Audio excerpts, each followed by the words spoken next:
Right now, we know the man accused in the fatal stabbing of 23-year-old Kenneth Paterimos has a warrant out for his arrest. But in the meantime, while the investigation continues, the family is left dealing with the aftermath. With me this morning is Santiago Bueno, one of Paterimos' brothers. Santiago, first tell me about this protest that the family's holding later on at the bar.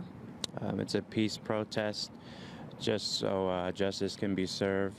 Anyone can come out. You guys are all more than welcome. We're going to be speaking about my brother and just celebrating the life of him, and that'll be starting around 6 p.m. in front of Richard's Bar. Absolutely. And so let me take you back to February 21st when everything kind of went down and everything happened. There's been reports that have been stating that I don't know if it was you or one of his brothers actually pinned down the alleged attacker until CPD arrived. Walk me through exactly what happened. That was me on scene that pinned him down and kept him there until the police came. Yeah, just like I said in some earlier interviews, it was a hard decision to make between letting my brother die in my arms or go out and find the person who did this to him.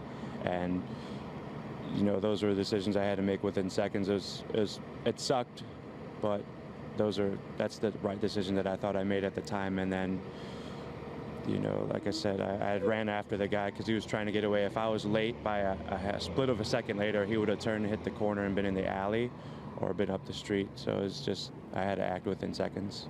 And so right now we know he since has been released. There's a warrant out for his arrest. But really, what's going through your mind after you know, and I think you said in other interviews too, you pinned him down, held him down for CPD, and now he's a free man? The only thing that's getting me through the day is honestly just praying to God. And a lot of these things typically, just like my mom said, are out of our hands and my hands. So we're just letting the proper authorities take care of that, as well as, you know, me just taking my time praying to God that the right things happen. I have no resentment. I wasn't taught or brought up to do that. So I just say my piece to God, and then it just slowly relaxes me out. The man accused in the fatal stabbing of 23-year-old Kenneth Paterimos has a warrant out for his arrest, but CPD says that warrant has not yet been served. In fact, they're encouraging him to turn himself in. Now, meanwhile, as the investigation continues, one of Paterimos' brothers shares who Kenny was. Kenny was a true Chicagoan.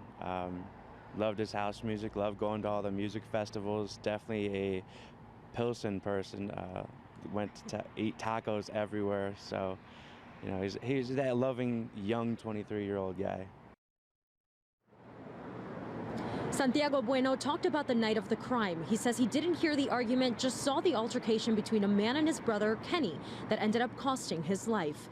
CPD says on Friday, February 21st, around 11:30 p.m., an intoxicated 30-year-old man began arguing with Paterimos inside Richard's Bar in Westtown. A bouncer threw that man out, but he didn't leave. When Paterimos walked out, that man used a box cutter to stab the 23-year-old in the arm, neck, and back. Paterimos was pronounced dead at Stroger Hospital. His death ruled a homicide. Some witnesses say the older man was yelling homophobic slurs at Paterimos, who is bisexual. Bueno caught the man and held him down until CPD arrived. That man was taken to the hospital. The weapon was found, but he was later released without being charged after claiming self-defense. But in CPD reports, it was never stated that Paterimos was armed. Police say the man is a U.S. Marine Corps veteran. Right now, the most important thing that Bueno tells me and his entire family, they all just want justice to be served.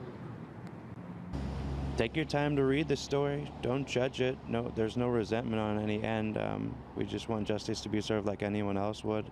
If you can pray for both ends of the family, as well as the guy who attacked my brother, that would be very much loved in this time.